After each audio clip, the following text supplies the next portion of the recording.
यद् यदाचरति श्रेष्ठस्तद् तदेवान्तरो जनः स यत् प्रमाणं कुरुते लोकस्तदा अनुवर्तते. Actions that great people perform, common people follow. Whatever stands they set, all the world pursues. His Divine Grace Abhay Charana Ravindra Bhakti Vedanta Swami Srila Prabhupada, the founder of today's Iskon, International Society for Krishna Consciousness. Be ready to digest the 10x content about a leader, an epic, a legend, an impossible man, presented by PS Community. He set examples on smart work, dedication, leadership, madness to work, punctuality, time management, visionary, people skill, growth, scaling up, organizational development, the Iron Man of his time. He was born on 1896 in West Bengal. His mother passed away at the age of 14. He completed his education in Scottish Church College. He was very skilled and sharp from the beginning and he excelled in English. When he was presented the college degree, he refused and joined the non-cooperation movement by the Gandhi. He wasn't a sannyasi from the beginning. He had a pharmacy at Prayagraj in today's Allahabad. One day, back in 1992, his Guruji was tensed. Prabhupada asked about the worry and he said, English books are being imposed and our holy books are vanishing. Both of them had serious discussions and Guruji told Prabhupada something that changed his life forever from there on. Guruji said, you are interested in Shastra and your English is also good. Can you translate Bhagavad Gita in English too? Without any delay, Prabhupada started translating Bhagavad Gita and finished 500 pages. One day, after returning home from hot sun, found his pages missing. Prabhupada asked his wife, where are my translations? The wife replied, I thought they were useless and I sold it to waste. Instead, I bought some imported tea. English people tell tea is very good for health. Prabhupada got furious and angry and he asked, tea or me? His wife replied, tea. And that was the last day of his family life. He took up sannyas later and travelled on to Vrindavan. He was now ready and retranslated Bhagavad Gita to present it to the world. He determined to start his project from America, New York, because he knew it was one of the most spoken of places in the world. Just imagine, at the age of 70, he travelled for 32 days, bearing 3 heart attacks in the ship, and still focused to continue his project to take Bhagavad Gita worldwide. It was such a willpower, an elephantine focus, as big and strong as elephant. He reached Thompson Square in New York and there was Vietnam-American war going on those days. Lot of hippies were on roads. Hippies were hopeless, homeless Americans. American government was tired of hippies because they had illicit sex on roads, drugged all time and didn't bath for months. For America, managing hippies was a great challenge. Prabhupada decided to take something that even American government had failed to do so. He targeted hippies as they were homeless and planned to give them a direction. He started approaching them and started talking about Bhagavad Gita.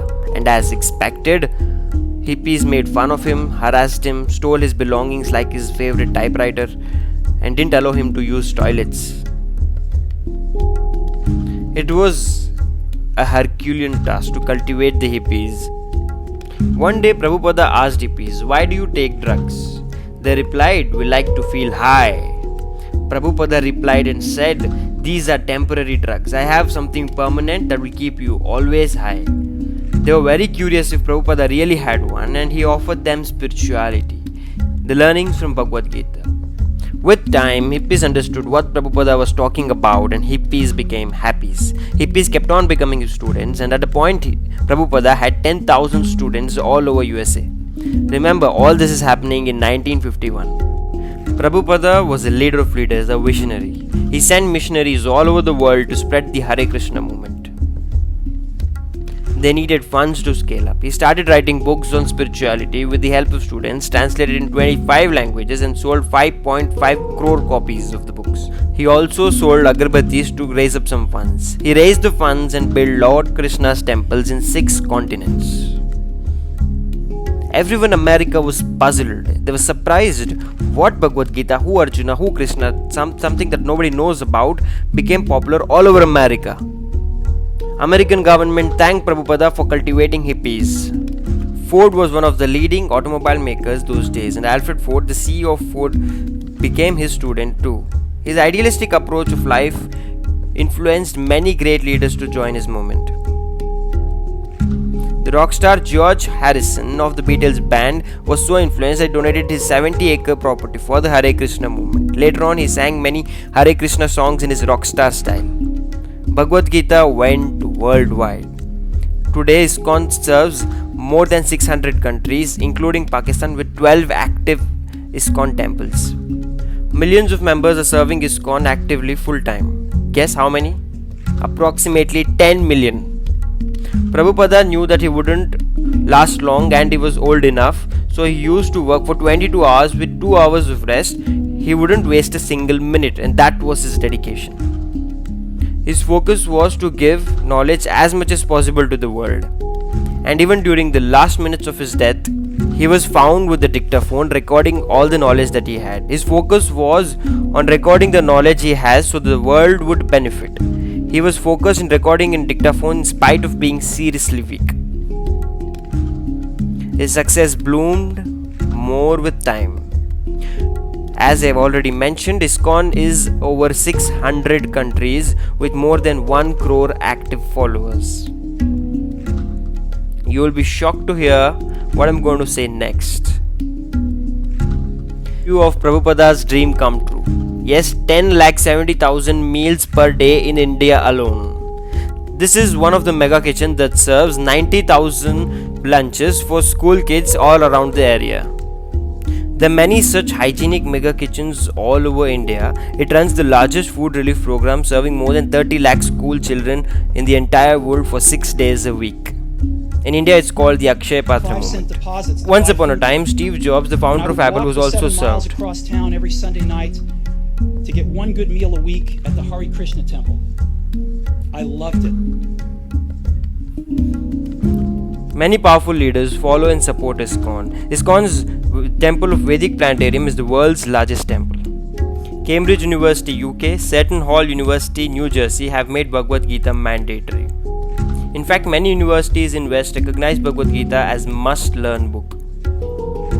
A man at the age of 70 with $40 in his pocket traveling to an unknown land back in 1965 with the dream of taking Bhagavad Gita worldwide is insane.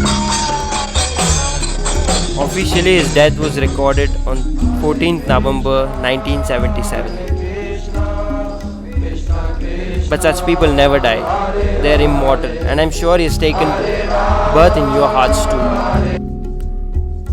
Suppose Prabhupada lived today, surely Bhagavad Gita would not only be National Book of India but Universal Book of the world. The mission of this video is very clear. Appealing the government of India to consider validations and announce Bhagavad Gita as a National Book of India. About Bhagavad Gita, it's not a book of religion, it's a book of spirituality. Late Sushma Swaraj appealed in Lok Sabha to approve Bhagavad Gita as National Book of India back in December 2011. Download and share this video. Download and share this video to spread the unsung contributions of Prabhupada to the world. Thank you for being with us. This man deserves the Bharat Ratna Award, an initiative by PS Community. Stay tuned. I'm sure many would be wondering what's the magic in Bhagavad Gita. Coming soon videos on Bhagavad Gita. Thank you for being with us.